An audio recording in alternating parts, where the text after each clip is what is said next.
speaker is from Yalova University, Islamic Sciences Faculty, Professor Dr. Muharrem Onder. He's going to speak about Hajj by proxy. The floor is yours, Professor Muharrem. Bismillahirrahmanirrahim. Distinguished Chairperson, Mr. Abdurrahman, distinguished participants, distinguished listeners. First of all, I'd like to thank to the Presidency of Religious Affairs, and I'd like to congratulate them for organizing such a fruitful meeting, and I wish this symposium is beneficial. Hajj by proxy, it is necessary to clarify this worship can be performed by proxy in general. This has to take into account the general question of prayers by proxy. In this regard, Islamic fuqaha divided the prayers into three parts. First of all, the body worships, that is the acts of worship performed only with the body, such as prayer, fasting, and ikaf. And the second one is the financial worships. It is unanimously accepted that it's permissible to perform acts of solely financial or financial dominant worship, such as zakat, charity alms, kafara, and sacrifice by proxy. And the third one is physical and financial worships.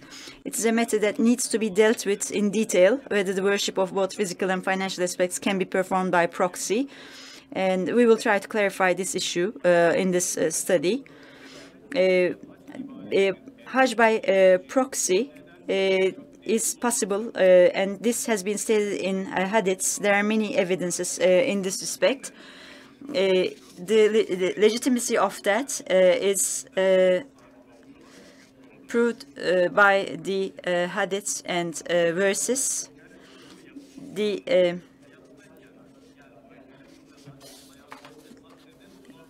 First of all, we have to understand the legitimacy of Hajj by proxy, the Hajj which is fard. If there is an obstacle to do Hajj, to perform Hajj, first, is it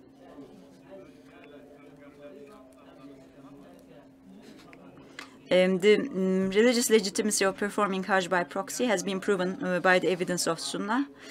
Some of the hadiths clearly state that it is permissible to make pilgrimage by proxy, and there are some excuses that are obstacles to perform the pilgrimage. If there are no obstacles and if there are no excuses, then the existence of such an excuse might not be a fard for this person, and during his or her lifetime it is possible to perform Hajj through proxy.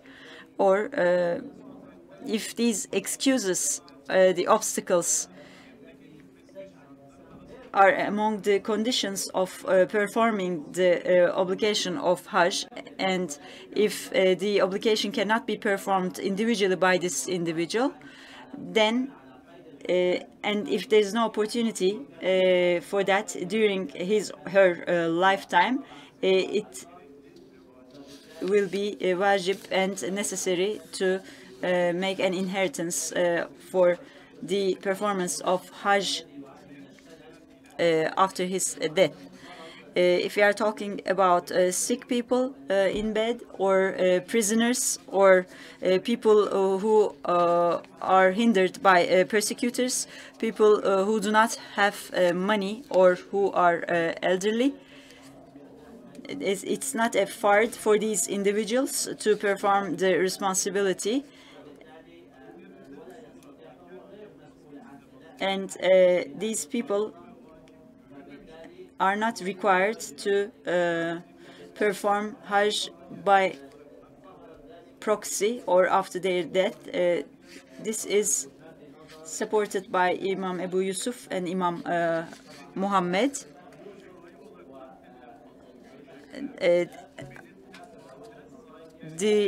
These excuses that have been mentioned, if these people are financially capable, then it is a fard for them to perform the Hajj obligation. And if they cannot do it individually because of their excuses, then it will be necessary for them to do this through proxy. And if they cannot do that through proxy, then they can include this in their inheritance. And this Hasan bin Ziyad and Ebu Hanife have mentioned that as well. For a blind person, if he has the financial means and if he has a guide, then this person is not required to do it personally, but he can do the Hajj obligation through proxy. And if he cannot do this in her lifetime, then this is possible after his death through his inheritance.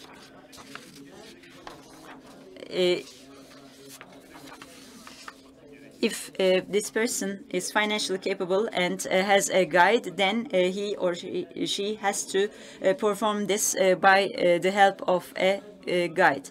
The road security is another issue, and there are two opinions from Imam Abu Hanife. According to one of these opinions, one of them is a condition for being a fard.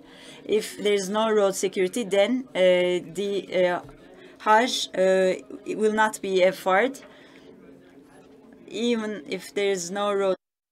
And even if this person cannot perform this individually, then Hajj can be performed through proxy. If through proxy is not possible, then this person can include this in her inheritance. For women, again, there are two other opinions. One of them is if there's no one accompanying the woman, actually this is a condition, this is an obligation. If a woman cannot find someone safe to travel with, then it is not a fard for this person, and it is not necessary to include this in her inheritance. If there is a person who can accompany the woman, this is a condition, this is an obligation. If this condition is not available, even if this woman is financially capable, it is possible to perform that duty through proxy. If she cannot, then she can include this in her inheritance. And the individuals, if they are alive and if they can do it, and if they are healthy, and if they want to do it through proxy, this can be futile or fard pilgrimage. If this person is not capable of it, then there are other provisions applicable for this individual. First of all, if an individual is capable to do the Hajj obligation, to perform the Hajj obligation, and if this person prefers to do that through proxy, this is not possible. And so even if he does this through proxy, it is not valid.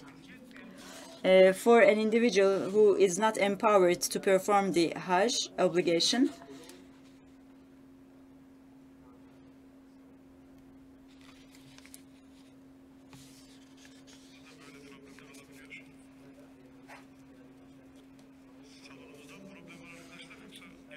it looks like there is a problem in internet connection, or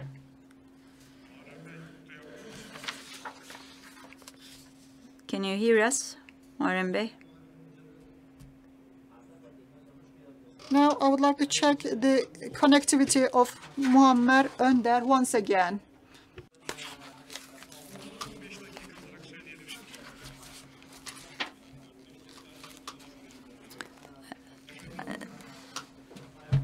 I was not able to finish my speech. I don't know if I'll be able to wrap up in 5 minutes. Let's try.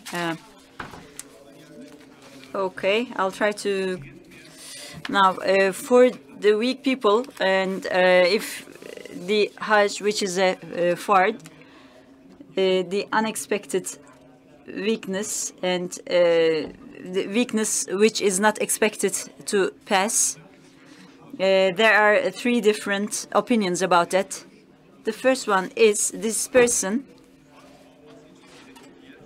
if this person fulfills the other requirements and has the financial requirements, and if he can find a proxy, then he can perform Hajj through proxy. This is from the views of Hanafis, Hanbalis, and Shafis. And if there is no fard of Hajj, and then this person does not have the responsibility. The third one is if the person is not capable and or is weak, then the Malikis say that it's not possible for this person to perform it through proxy. If there's hope of recovery, if there's imprisonment, if there are enemies on the road, or if there are obstacles on the road,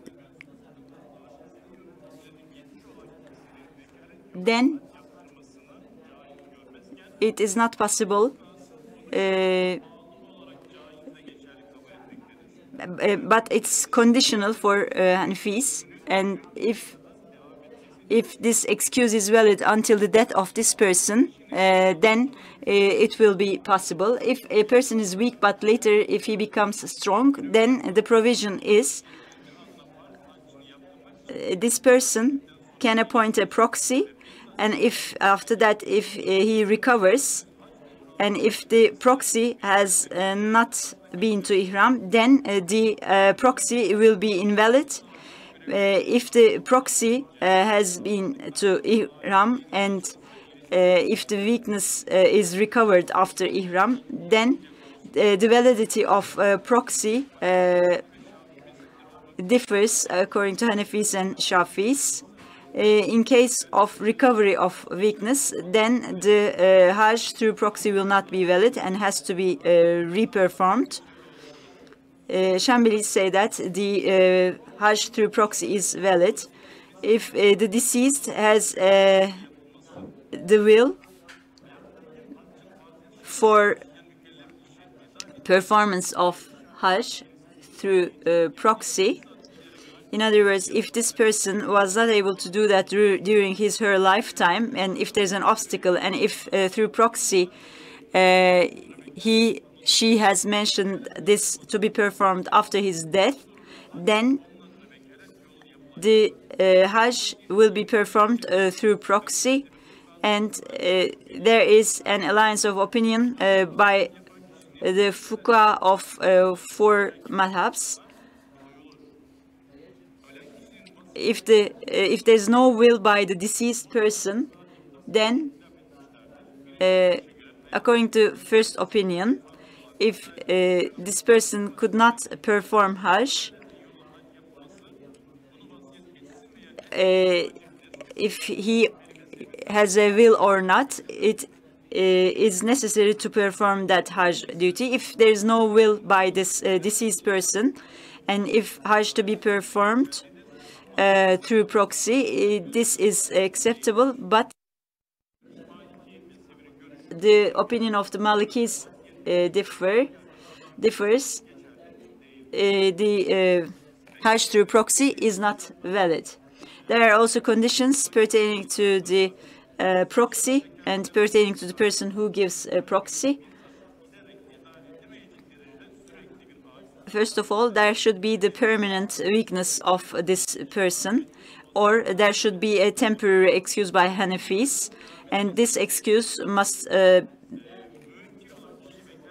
be valid until the end of the life of this person.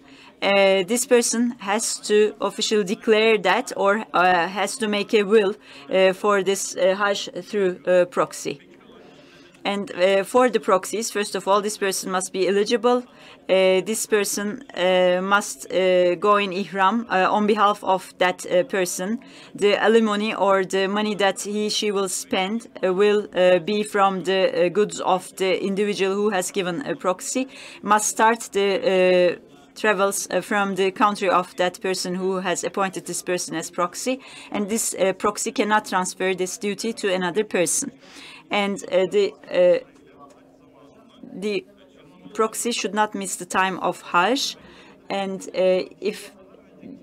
this proxy must completed the Hajj as a fard beforehand. He or she acts as a proxy for another person. So, although it is valid, the Hanafis do not accept that. And Shafis and Hanbalis think that if a person has not performed the Hajj duty as a fard, then it will not be valid to act as a proxy. Another condition about the proxy is this proxy must not demand any price, and it must only collect the amount necessary for the travels required for the Hajj. I hope I was able to wrap up. Thank you so much. Thank you very much.